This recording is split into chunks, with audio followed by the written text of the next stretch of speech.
हाँ, एक प्रश्न बहुत उठाया जाता है कि केवल मुस्लिम ही वक्फ को क्यों दान दे सकता, ऐसा वक्फ बोर्ड में क्यों संशोधन किया गया। मैं ईमानदारी से कहना चाहता हूं, ऐसा नहीं कि मैं इस्लामिक मामलों का बहुत बड़ा आलिम फाजिल जानकार हूं, मगर इस्लाम में बहुत साफ मान्यता है कि जो गैर मुस्लिम है उसकी इबादत अल्लाह कबूल नहीं कर सकते, उसकी दुआ कबूल नहीं होगी तो दान कैसे कबूल होगा। साहब, हम इस्लामिक भावना का सम्मान कर रहे हैं। हमारे अल्पसंख्यक मंत्री गए थे तो वो मदीना में एक डेफिनेट लेवल तक जा सकते, उसके आगे नहीं जा सकते। अगर इबादत की इजाजत नहीं है तो साहब जायदाद की इजाजत कैसे हो सकती है। मुस्लिम भावना का सम्मान है, और अगर है तो कोई मुल्ला मौलवी मुफ्ती मुकर्रम बारी आज आके बता दे कि कबूल हो सकती है दुआ, तो हम दान भी कबूल करने के लिए तैयार हैं। और तो और छोड़िए साहब, जब आप कहते हैं कि हर चीज हलाल होनी चाहिए, तो साहब हलाल करने की प्रक्रिया नहीं, हलाल करने वाला भी मुस्लिम होना चाहिए, तब वो हलाल होता था। तो मैं पूछना चाहता हूं साहब, काटने के लिए तो हलाल होने के लिए मुस्लिम जरूरी है, और बांटने के लिए बगैर मुस्लिम के भी हलाल होगा, ऐसा तो नहीं हो सकता। तो जो हमारी सरकार ने किया है वो मुस्लिम भावना के सम्मान के लिए किया है। और जहां तक मैं कहना चाहूंगा, हिंदू समाज के बारे में बात करते हैं, हमारे यहां कोई प्रॉब्लम नहीं है। हमारे यहां कोई ऐसा नहीं कि हज पे कोई गैर मुस्लिम नहीं जा सकता। हमारे देखिए कुंभ में 50 लाख विदेशी आए थे और किसी से नहीं कहा या कन्वर्ट हो जाओ। इसलिए मैं कहना चाहता हूं, हिंदुइज्म की धारणा और बाकी धारणा का जो तुलना करने का प्रयास करते हैं वो बहुत उचित नहीं है। मगर सभापति महोदय, इस वक्त ने कई अद्भुत नजारे दिखाए।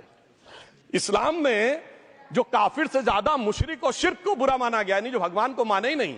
यहां देखिए वो लेफ्ट के लोग जो कहते धर्म एक अफीम है, वो आज खुदाई खिदमतगार बन के खड़े हो गए। सोचिए कैसा बदलाव आया है। और सर, टेक्निकल बात करना चाहता हूं, जब इन्होंने टाइम ड्यूरेशन हटा दिया था और बैक में पीछे जा सकते थे, तो मैं पूछना चाहता हूं सर कि जब ब्रिटिश हुकूमत आई तो उसने तो मुगलों सारी हुकूमत ले ली थी, तो उनका मालिकाना हक कैसे हुआ। सर 1707 के बाद तो इस्लामी हुकूमत दिल्ली से खत्म हो गई थी। एक आखिरी मुगल बादशाह शाह आलम के लिए तो बोला जाता था सल्तनत शाह आलम दे लाल किले ते पालम, यानी आज का IGI एयरपोर्ट। तो साहब उसके बाद ये गुजरात के सूरत से लेकर लखनऊ तक उनका मालिकाना हक निकलने कहां से लगा।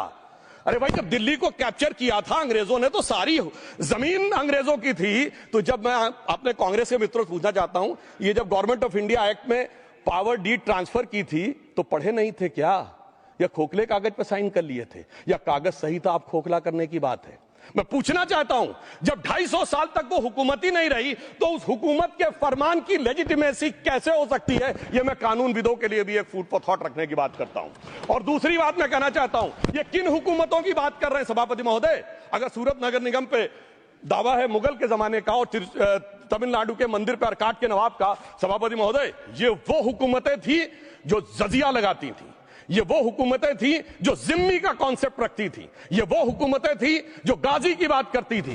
क्या भारत के संविधान में उन हुकूमतों के फरमान को सही मान्यता देना सही है?